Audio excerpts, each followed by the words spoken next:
ಪಕ್ಷದ ಒಂದು ವ್ಯತ್ಯಾಸ ನಮಗೆಲ್ಲ ಗೊತ್ತಿರಬಹುದು. ಸಾಮಾನ್ಯವಾಗಿ ನಮ್ಮಲ್ಲಿ ಮೇ ತಿಂಗಳಲ್ಲಿ ಬಂದ್ಬಿಡುತ್ತೆ. ಮೇ ತಿಂಗಳ 2ನೇ ವಾರದಲ್ಲಿ, ಮೇ 20ರ ನಂತರ ಸಾಮಾನ್ಯವಾಗಿ ಬರುತ್ತೆ. ಕೆಲವೊಮ್ಮೆ ಆ ಸಂದರ್ಭದಲ್ಲಿ ನಾರದ ಜಯಂತಿಯನ್ನು ನಮ್ಮ ಕೆಲವು ಕಡೆ ಮಾಡ್ತಾರೆ. ಆದರೆ ಕೆಲವು ಸಂದರ್ಭದಲ್ಲಿ ಜುಲೈ 1 ನಿನ್ನೆ ಕರ್ನಾಟಕ ರಾಜ್ಯದ ಮಟ್ಟಿಗೆ ಪತ್ರಿಕಾ ದಿನ ಅಂತ ಆಚರಣೆ ಮಾಡ್ತೀವಿ. ಅದರ ಸುತ್ತಮುತ್ತಲು ಕೆಲವೊಮ್ಮೆ ಜೂನ್ 25ನೇ ತಾರೀಕು ತುರ್ತು ಪರಿಸ್ಥಿತಿಯನ್ನು ಘೋಷಣೆ ಆಯಿತು. ಆ ಸಂದರ್ಭದಲ್ಲಿ ಪತ್ರಿಕಾ ಸ್ವಾತಂತ್ರ್ಯದ ಒಂದು ಹನನ, ಅದರ ಒಂದು ಸ್ವಾತಂತ್ರ್ಯವನ್ನು ಹತ್ತಿಕ್ಕುವ ಕೆಲಸ ಆಯಿತು. ಆ ಸಂದರ್ಭದಲ್ಲಿ ಪತ್ರಿಕಾ ಸ್ವಾತಂತ್ರ್ಯದ ವಿಮೋಚನೆಗಾಗಿ ಹೋರಾಡಿದ ನೆನಪಿಗೋಸ್ಕರ ಜೂನ್ 25ರ ಸುತ್ತಮುತ್ತಲೂ ಕೂಡ ಈ ನಾರದ ಜಯಂತಿಯನ್ನ ಬೇರೆ ಬೇರೆ ಕಡೆ ಆಚರಣೆ ಮಾಡ್ತಾರೆ. ಬೆಂಗಳೂರಲ್ಲಿ ಒಂದು ಕಾರ್ಯಕ್ರಮ ಕಳೆದ ಜೂನ್ 29ಕ್ಕೆ ಆಯಿತು. ಹಾಗೆ ಹುಬ್ಬಳ್ಳಿಯಲ್ಲಿ ಒಂದು ಕಾರ್ಯಕ್ರಮ ಆಗುತ್ತಿದೆ. ಕಾರಣಗಿರಿ ಈ ಕಾರ್ಯಕ್ರಮ ಕೂಡ ರಾಜ್ಯದ ಪ್ರಮುಖ ಕಾರ್ಯಕ್ರಮಗಳಲ್ಲಿ ಒಂದು. ಈಗಾಗಲೇ ಸುದ್ದಿ ಮಾಧ್ಯಮದ ಆದ್ಯ ಪ್ರವರ್ತಕನಾಗಿ ನಾರದರನ್ನ ಉಲ್ಲೇಖ ಮಾಡಲಾಗಿದೆ.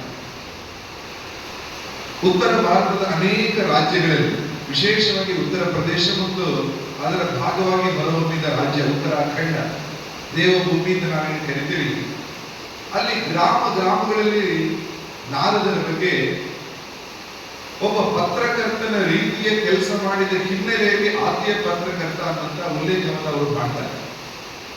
ದಕ್ಷಿಣದಲ್ಲಿ ಕಮ್ಯುನಿಸ್ಟರ ಅನೇಕ ಪ್ರಭಾವಗಳಿಂದಾಗಿ, ಮಾಧ್ಯಮ ರಂಗದಲ್ಲಿ ಅವರ ಹಿಡಿತದಿಂದಾಗಿ ನಾರದರನ್ನ ಒಂದು ರೀತಿಯಲ್ಲಿ ಬೇರೆ ರೀತಿಯಲ್ಲಿ ಅವರು ಪ್ರೊಜೆಕ್ಟ್ ಮಾಡ್ತಾ ಬಂದರು. ಇಲ್ಲಿನ ಅನೇಕ ನಾಟಕಗಳಲ್ಲೂ ನಾರದರನ್ನ ಅವರೊಬ್ಬರು ವಿದ್ವಾಂಸರಾಗಿ, ಗಹನ ಚಿಂತಕರಾಗಿ, ಅನೇಕ ವಿಷಯಗಳ ಪ್ರತಿಪಾದಕರಾಗಿ ಹೊರಹೊಮ್ಮಿಸುವ ಬದಲು ನಾರದರ ಪಾತ್ರಧಾರಿ ವೇದಿಕೆಗೆ ಬಂದಾಗ ಆತನೊಬ್ಬ ವಿದೂಷಕನ ಸಮನಾಗಿ ಅನೇಕ ಬಾರಿ ಹೇಳ್ತಾ ಇದ್ದರು. ಅಥವಾ ಆತೊಬ್ಬ ಜಗಳಗಂಟ ಅನ್ನೋ ಇಮೇಜ್ ಅನ್ನ ನೋಡುಗರಿಗೆ ಕೊಡುವ ರೀತಿಯಲ್ಲಿ ನಾರದರನ್ನ ಕೆಲವು ಸಿನಿಮಾಗಳು, ಕೆಲವು ನಾಟಕಗಳು ದಕ್ಷಿಣ ಭಾರತದ ಎಲ್ಲಾ ರಾಜ್ಯಗಳಲ್ಲೂ, ಎಲ್ಲಾ ಭಾಷೆಗಳಲ್ಲೂ ಮಾಡಿದ ಕಾರಣ ನಾರದರನ್ನ ಆದ್ಯ ಪತ್ರಕರ್ತ ಅಂತ ಹೇಳಿದಾಗ ಕೆಲವು ಪತ್ರಕರ್ತ ಬಂಧುಗಳಿಗೆ ಹೌದಾ ಅಂತ ಈ ಕಡೆ ಅನಿಸ್ತದೆ.